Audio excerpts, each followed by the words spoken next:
meus irmãos e irmãs, estamos reunidos mais uma vez no meu canal do YouTube, a Hora do Macabeu. Sejam todos bem-vindos, e esse é o canal católico que mais fala a respeito do Apocalipse. Aqui todo mundo sabe, não tem achismos de propriedade, não tem conjecturas lúdicas. Aqui também não tem aparição mariana para defender o Apocalipse do desejo, tá, gente? Aqui tem apenas o que São João escreveu e revelou no livro do Apocalipse. É uma interpretação totalmente racional, tá? Não tem emoção aqui. Por quê? Catolicismo é fé e razão, tá, gente? Não é fé e emoção, não.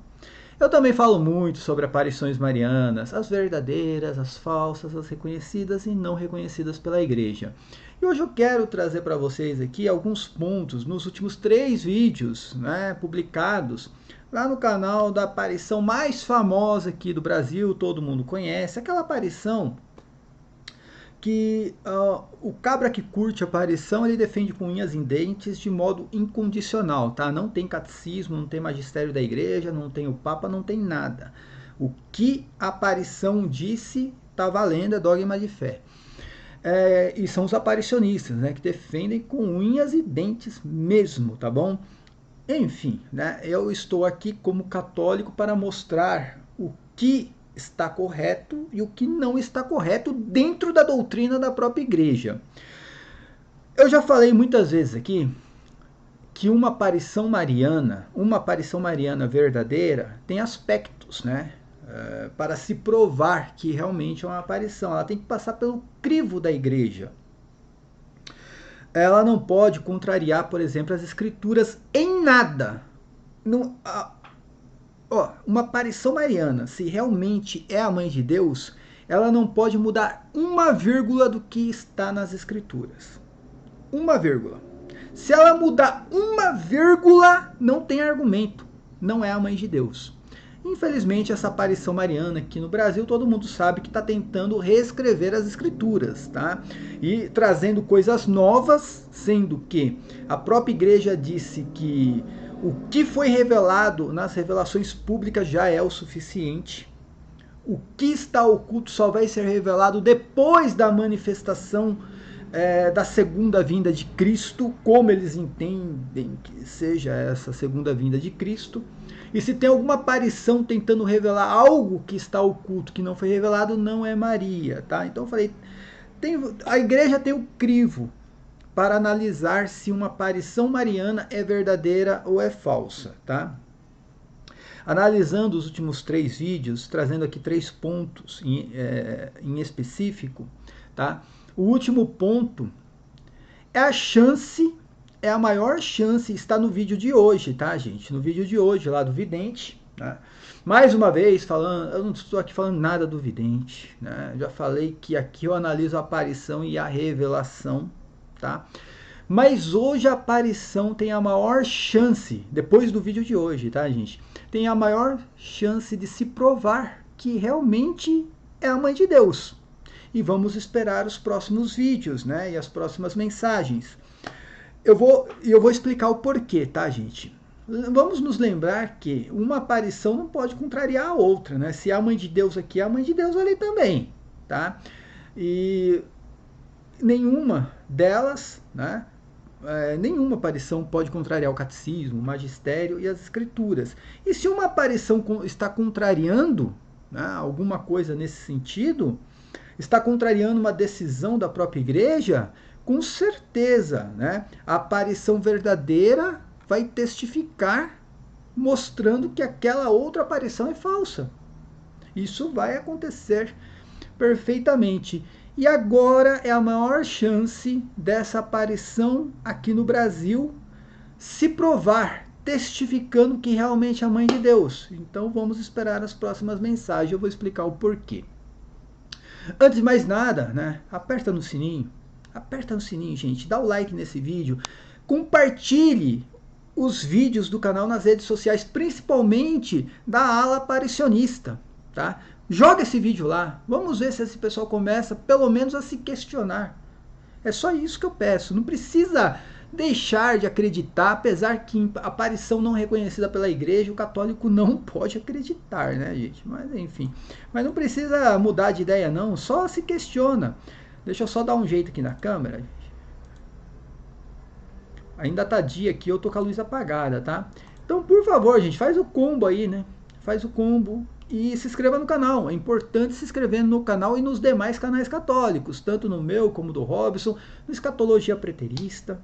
Lá o nosso canal que a gente só fala sobre escatologia, sobre o preterismo, que é uma visão racional e, a meu ver, é a única possível, né? Porque é a única que não contraria as escrituras.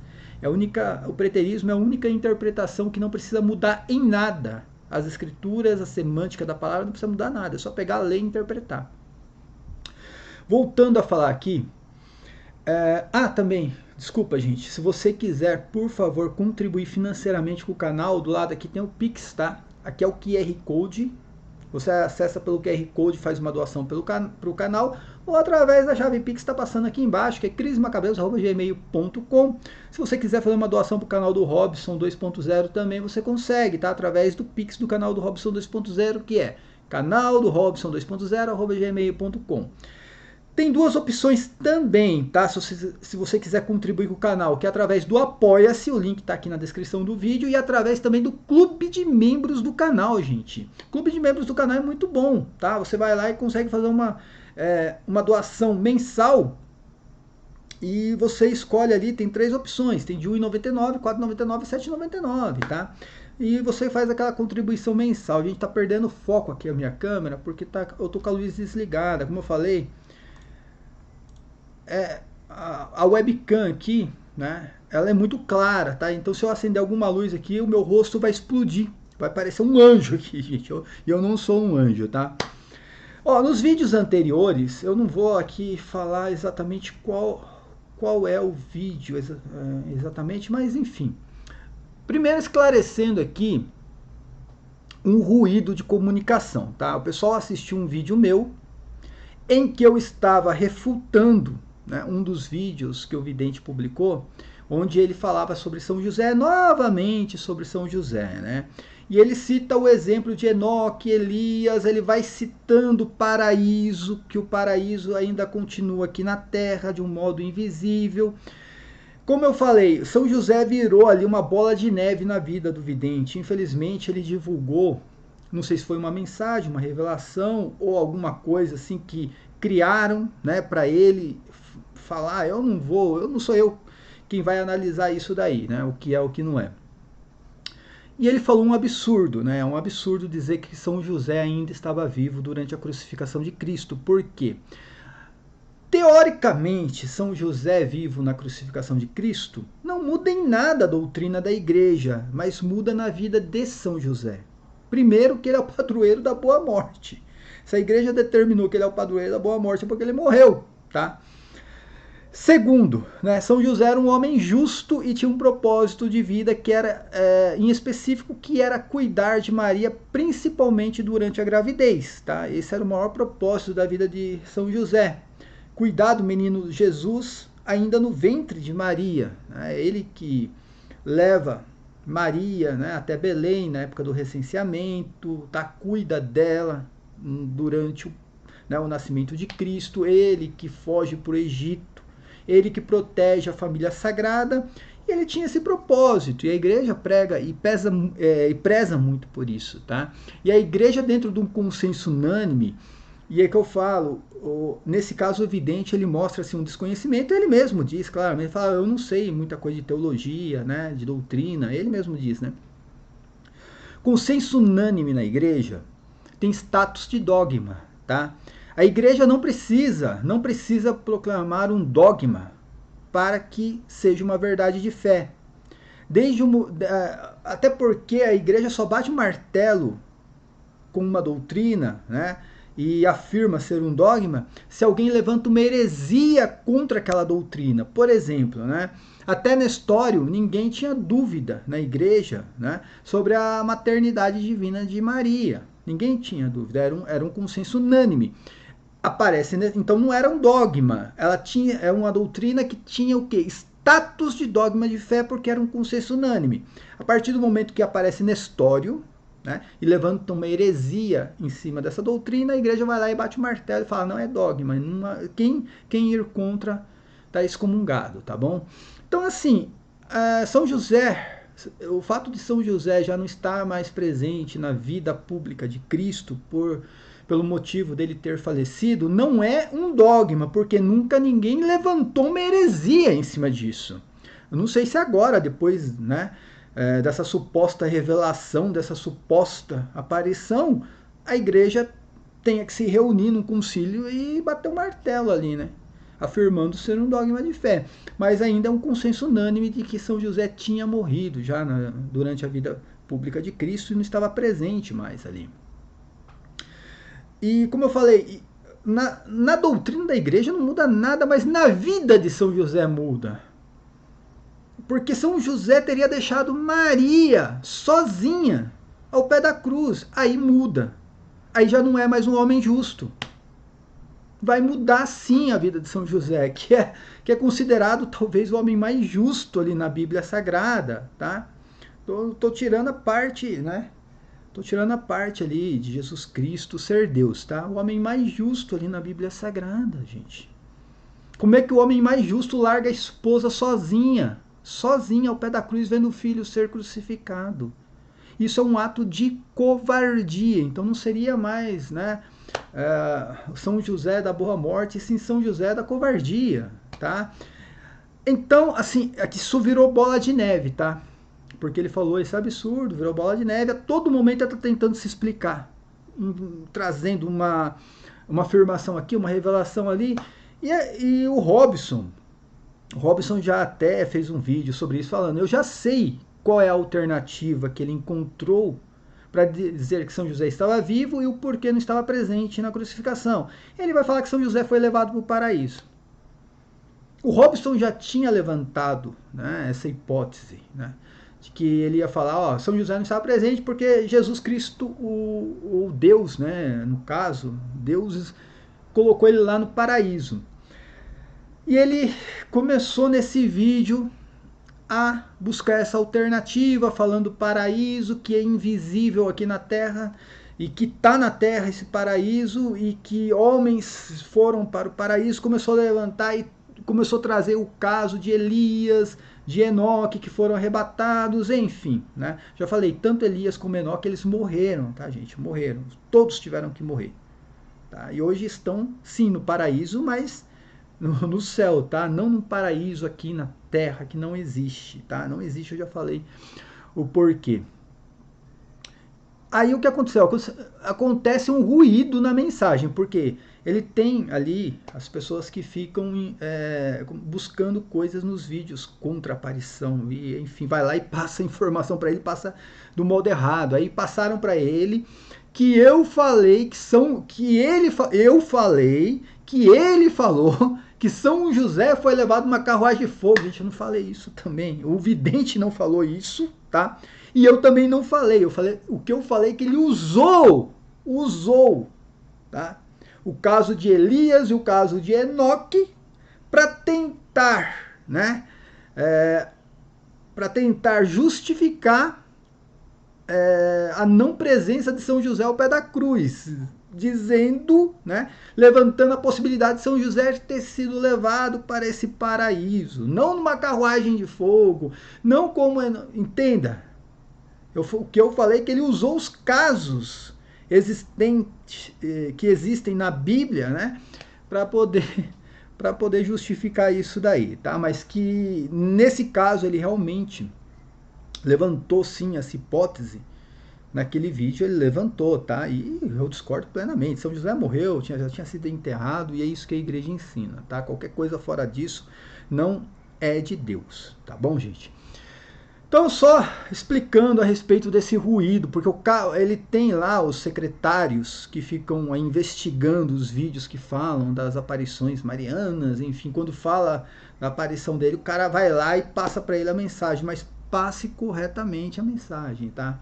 De qualquer forma, tá tudo errado, tá? Elias foi arrebatado, não foi para o céu nem para o paraíso, ele foi arrebatado para um outro lugar e lá ele morreu. Depois, aí sim, ele deve ter ido primeiramente para o seio de Abraão e aí, né, hoje está no paraíso. Mas agora Enoque também não foi para o paraíso de corpo e alma, ele foi arrebatado para um outro lugar aqui mesmo no planeta Terra e lá ele morreu. Passou o resto da vida dele até morrer e depois, aí sim, né, ele foi levado, mas não de corpo e alma. Dito isso, vamos voltar na questão mais importante do Vaticano vai ser destruído, né? Já expliquei aqui várias vezes o porquê o Vaticano não vai ser destruído e o Vaticano não pode ser destruído. O Vaticano representa a oliveira selvagem lá de Romanos capítulo 11. É a oliveira selvagem que foi enxertada, a oliveira bruta talvez, né, que foi enxertada no lugar da oliveira original. A oliveira original era Israel. O reino foi tirado de Israel e foi dado para outro povo. E esse povo se chama o quê? Os romanos, tá? Então os romanos foram enxertados ali. A cidade de Roma representa isso daí. A cidade de Roma representa a nova aliança. Tá? Por isso que Roma não vai ser destruída e o Vaticano muito menos, representa o que? A nova aliança. E toda a cidade que tem uma aliança com Deus, uma aliança matrimonial, por exemplo, Jerusalém tinha uma aliança matrimonial com Deus. Deus deu carta de divórcio para Jerusalém, destruiu. A mesma coisa seria o Vaticano. Hoje o Vaticano tomou o lugar de Jerusalém, o Vaticano que tem essa aliança matrimonial com Deus. Se Deus destruir o Vaticano ou permitir que o Vaticano seja destruído, é um rompimento, a carta de divórcio. Tá? Então não pode, se o Vaticano for destruído, acabou a Igreja Católica, acabou o cristianismo. Tá? Deus é uma farsa. Então essas pessoas que seguem, que seguem as aparições, os aparicionistas, se questiona, pense, se permita raciocinar. Entenda o que é uma aliança, o que é essa aliança matrimonial da esposa com Deus. Tá? Não tem essa história de que rompeu a aliança, deu carta de divórcio e depois casa de novo. Não tem essa história. Tá? Então, se o Vaticano um dia for destruído, como essa aparição, né, ensina, e outras aparições também, infelizmente, tá? E a ala modernista da interpretação futurista dentro da igreja também interpreta isso. Gente, então, vocês estão ensinando coisas contra a própria igreja, tá? É contra a própria igreja, contra o cristianismo. Isso afasta o católico da própria igreja. Imagina o católico que se converteu agora há pouco tempo, aí ele vai ver uma mensagem que diz que a igreja no qual ele se converteu vai ser destruída. Gente, não tem nexo, não tem sentido algum, tá?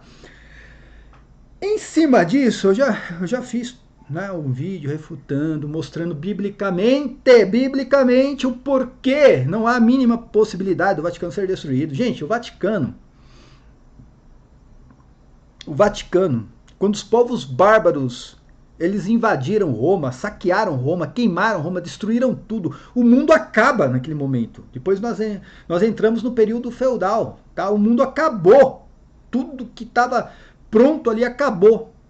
Eles tentaram invadir o Vaticano e o Espírito Santo, junto com o Papa na época, segurou as portas do Vaticano. Sabe o que aconteceu?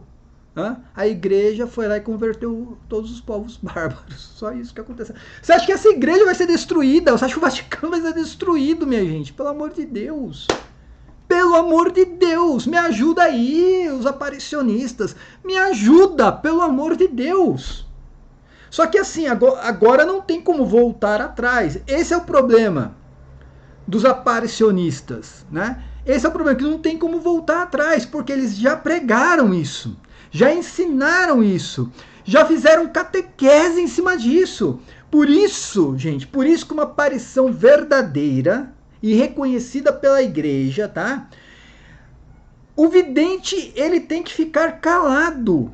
Não é o vidente quem vai divulgar a mensagem, muito menos interpretar e muito menos, né, fazer catequese em cima daquilo.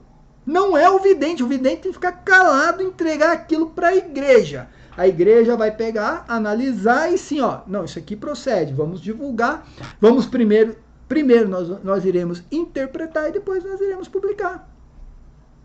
Agora é uma coisa que não tem como voltar atrás, tá? Esses pregadores aí, né, os pregadores do fim do mundo, tá? né? Até o pregador mais famoso do país que fala que a Eucaristia vai acabar, que vai acabar a Santa Missa, tudo balela, não vai acabar nada. Não vai acabar nada. O livrinho do Padre Gobi lá, aquilo ali nem é aceito pela igreja, gente. E engraçado como essa turma só sobrevive de revelações, livros e aparições que não são reconhecidas pela igreja. Eles não sobrevivem do que é reconhecido pela igreja. Eu acho impressionante isso, né?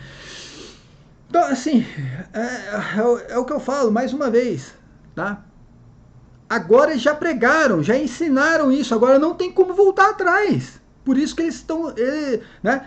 Eles precisam ficar a todo momento encontrando um argumento daqui, um argumento dali, para tentar justificar aquilo que ele falou.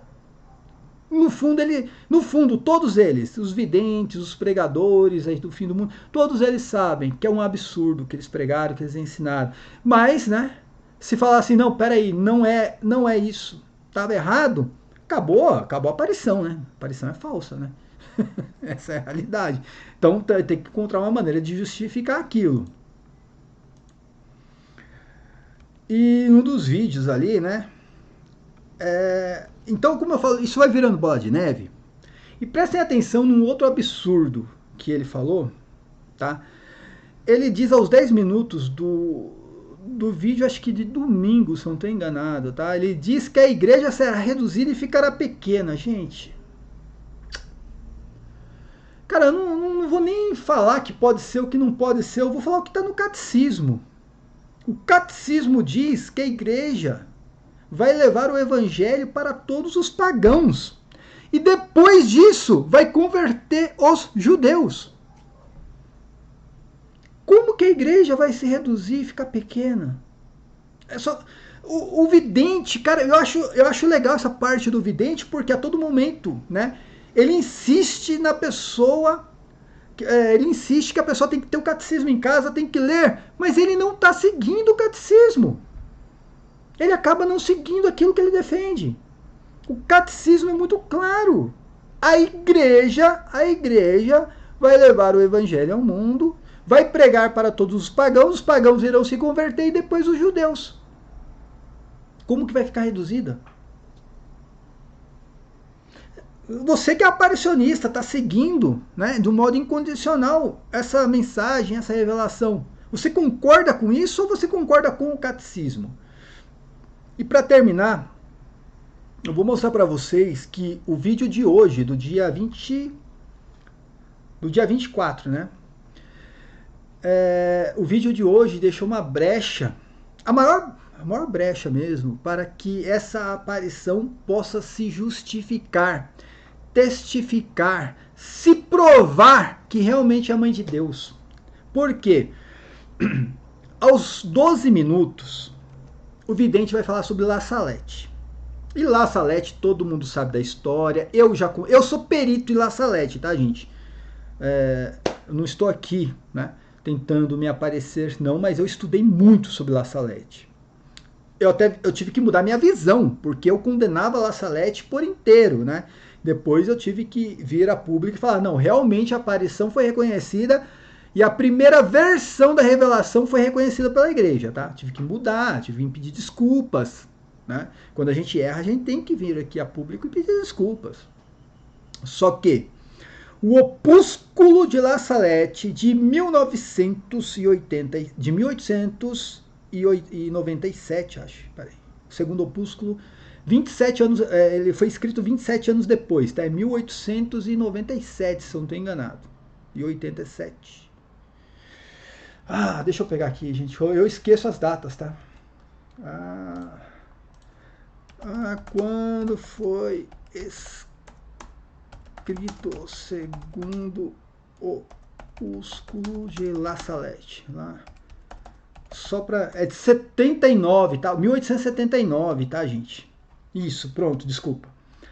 Então, a primeira versão de La Salette foi colocada no papel ainda quando os videntes, os dois, eram crianças, tá? Um tinha 12 anos, outro 14, se eu não estou enganado.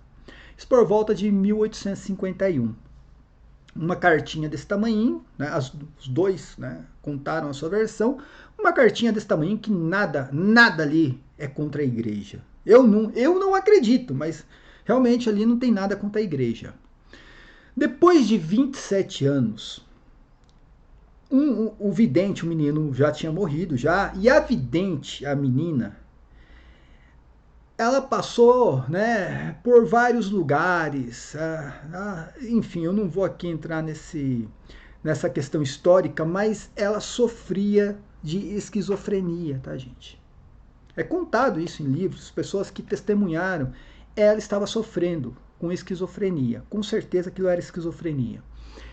E do nada, depois de 27 anos, um bispo de Lecce, na Itália, que não tem jurisdição sobre La Salette, esse bispo força essa vidente a reescrever.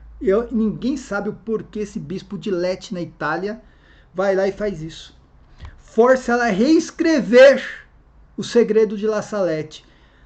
É claro que ela estava ali com essa enfermidade, com essa esquizofrenia, e tudo leva a crer que ela estava debaixo, né, de uma possessão demoníaca, tá bom?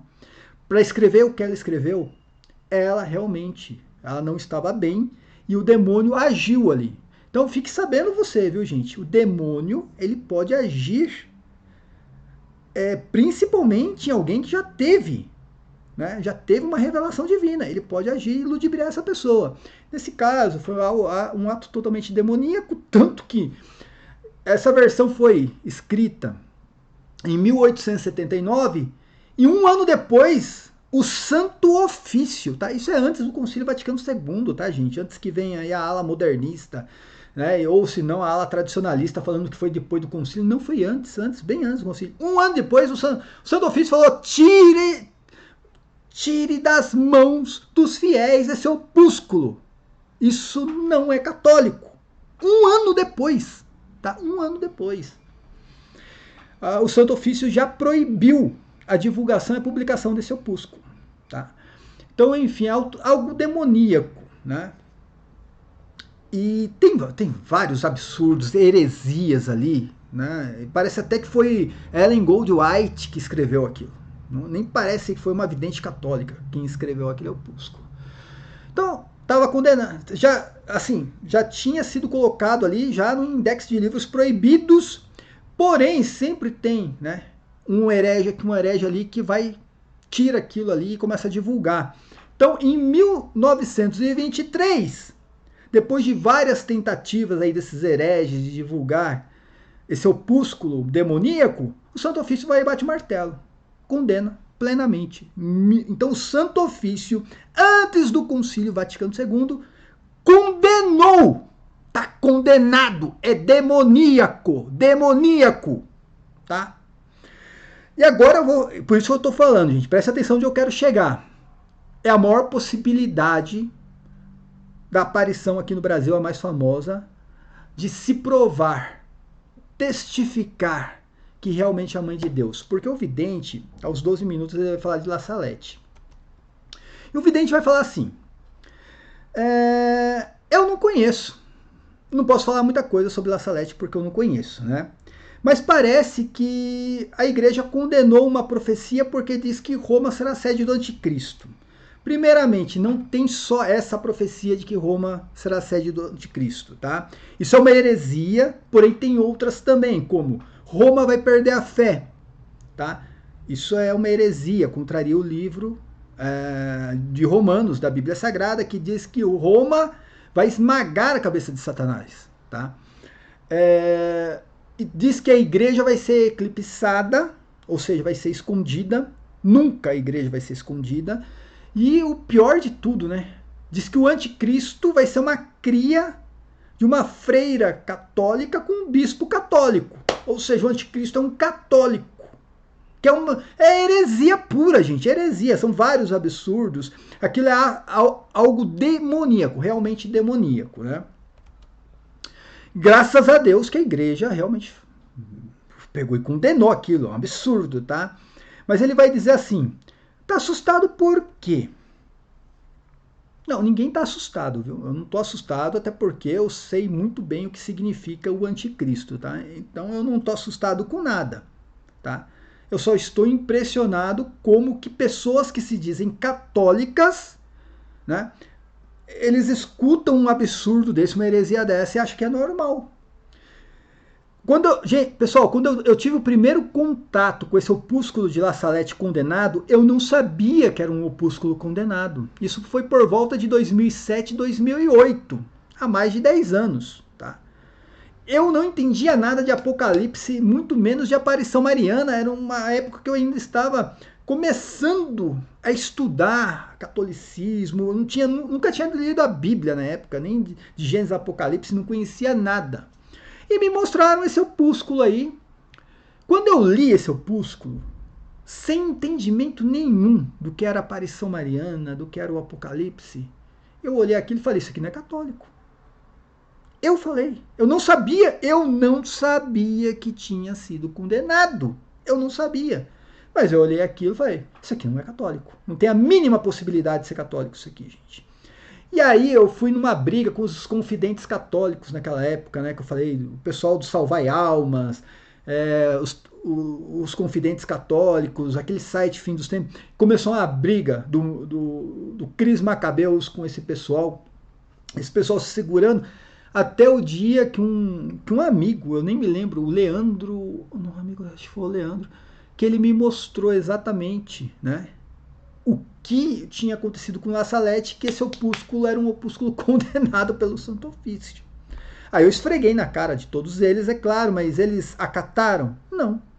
Porque, gente, quem segue as aparições marianas, essas modernas de hoje em dia, não estou falando de Fátima, não estou falando de Lourdes, estou falando de Garabandal, Medjugorje, essas aparições modernas que bate cartão todo momento, sabe? Essas pessoas seguem de um modo incondicional. A aparição está acima da igreja. E já colocaram a aparição como seu papa. Só para vocês terem uma ideia. Na época eu esfreguei aqui, ó, o Santo Ofício condenou. Eles ficaram com a aparição. Não interessa o que o Santo Ofício fala. Não interessa para eles. O importante é que a igreja vai ser destruída, vai ser sede do anticristo. É isso que é importante para eles, tá? E aí, o vidente ele fala, né, no vídeo aos 12 minutos, tá? Começa a ler 12 minutos. Tá assustado por quê? Não, ninguém tá assustado, apenas que é uma heresia, tá? Essa é a resposta. Aí ele continua, e aí ele questiona. O vidente questiona o Santo Ofício. Ele vai falar assim: a igreja condenou por causa disso? Foi, por causa disso. O Santo Ofício condenou por causa dessa heresia. Roma será sede do anticristo? Condenou por causa dessa heresia. E foi o Santo Ofício antes do Concílio Vaticano II, foi em 1923. Vai falar para mim que o Santo Ofício vai condenar também o Santo Ofício antes do Concílio Vaticano II? Porque depois todo mundo condena, né? Vai condenar agora antes do Concílio Vaticano II? Em 1923, a igreja condena o opúsculo de La Salette de 1879 e um ano depois coloca novamente no índex de livros proibidos para a leitura católica. Tá? Então está condenado, é demoníaco. E aí o vidente questiona o Santo Ofício, gente. E aí ele diz assim, eu discordo. O vídeo tá lá, gente. Eu tô reproduzindo o que ele falou. Ele falou assim, eu discordo. Ele está discordando do Santo Ofício. Me ajuda aí o pessoal que segue, né, as aparições marianas modernas, os aparicionistas. Me ajuda aí, gente. Ele discorda do Santo Ofício. E aí ele continua dizendo assim, se disser que o Vaticano vai ser sede do anticristo, imagina Roma. Ele vai falar isso aí. Imagina Roma. Então para ele assim, vai mais além. Se você tá assustado, se você está assustado com uma revelação que diz que o Roma vai ser sede do anticristo, pode até o Vaticano ser. Entenda o que está acontecendo aqui, gente. Desculpa, mas é lamentável todas as frases aqui, tá? Para um católico vendo isso aí, é uma coisa lamentável. Ele vai falando, inclusive o Vaticano. Para ele, o Vaticano pode ser sede do tal do anticristo. Olha e as portas do inferno, né, já se abriram lá, já prevaleceu contra a igreja, com certeza. E aí diz assim, é que as pessoas querem ouvir apenas aquilo que lhe agrada. Não, não é o que lhe agrada. Não é o que lhe agrada.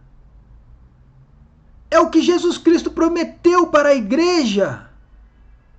Jesus Cristo prometeu que as portas do inferno nunca iriam prevalecer contra a igreja. Ele prometeu a Pedro. Não é o que nos agrada. Nós estamos aqui apenas assegurando as promessas de Cristo contra a igreja. A favor da igreja, na verdade. Né? A favor da igreja. Se você, cara, se você acreditar, você é católico, você acredita que o Vaticano vai ser sede do anticristo, que Roma vai perder a fé, que o Vaticano vai ser destruído, você não é católico, me desculpa, não é católico. Reveja o seu conceito de católico. Reveja o seu conceito. E para terminar o vídeo, em cima dessa terceira questão aqui, sobre La Salette, é a maior possibilidade que a aparição, que até agora não teve nenhum reconhecimento, não teve nenhum sinal extraordinário, né, para testificar que ali realmente é Virgem Maria, a bem-aventurada, aparecendo. Tem a questão de contrariar as escrituras a todo momento, trazer coisa nova para as escrituras, tentar contrariar o que as escrituras ensinam. Essa é a maior possibilidade da aparição se provar, testificar. Se realmente é Virgem Maria que está aparecendo, se realmente é a Mãe de Deus, na próxima aparição ela coloca o vidente no seu devido lugar. Ela vai falar, ó, você falou tal coisa de La Salette sobre a questão do opúsculo de 1879. Ela vai vir e colocar tudo às claras. Ela vai dizer, o Santo Magistério, através do Santo Ofício, condenou esse opúsculo. E se a igreja condenou, nós devemos seguir a decisão do Santo Ofício. Ela vai dizer isso. Ela vai dizer isso. Se é a Mãe de Deus, que defende com unhas e... Essa mãe, eu nunca vi citar tanto magistério da igreja, né? Nunca vi Nossa Senhora citar tanto magistério da igreja. Essa aparição, ela defende o magistério da igreja com unhas e dentes, né? Ela só não diz o que tem nesse magistério, mas ela defende com unhas e dentes. Se realmente é a Mãe de Deus, se realmente é a bem-aventurada, a Imaculada Conceição, na próxima aparição, ela vai colocar às claras esse opúsculo de La Salette. Ela vai dizer que é um opúsculo demoníaco, que aquilo foi feito sob um ato totalmente esquizofrênico da vidente, que aquilo não foi ela não disse aquilo, e vai dizer, o Santo Ofício condenou, devemos seguir o quê? O Santo Magistério da Igreja. Vamos esperar. É a maior chance, a maior possibilidade, gente, dessa aparição se provar. É a maior possibilidade. Ela vai falar, você falou algumas coisas indevidas, né, a respeito, né, do que foi revelado em La Salette. Algumas coisas indevidas que você mesmo mostrou que não tinha conhecimento. Ele mesmo falou isso, tá, gente? Aí eu tenho que falar a verdade. Ele mesmo falou que não tinha conhecimento, mas ele deu a opinião dele e a opinião dele foi errada, tá? Então, enfim, vamos esperar. É a maior chance de se provar, cara. A aparição vai vir, na próxima aparição vai falar, esse opúsculo não é meu. Eu não falei nada disso. Isso aí é um ato demoníaco, a vidente estava esquizofrênica, o bispo de Lete não tinha jurisdição sobre La Salette, enfim, foi uma coisa totalmente equivocada e a igreja condenou. Tá? E a gente tem que seguir o Santo Magistério da igreja. Vamos esperar para ver, tá bom, minha gente? Paz e bem a todos, até a próxima. Amém.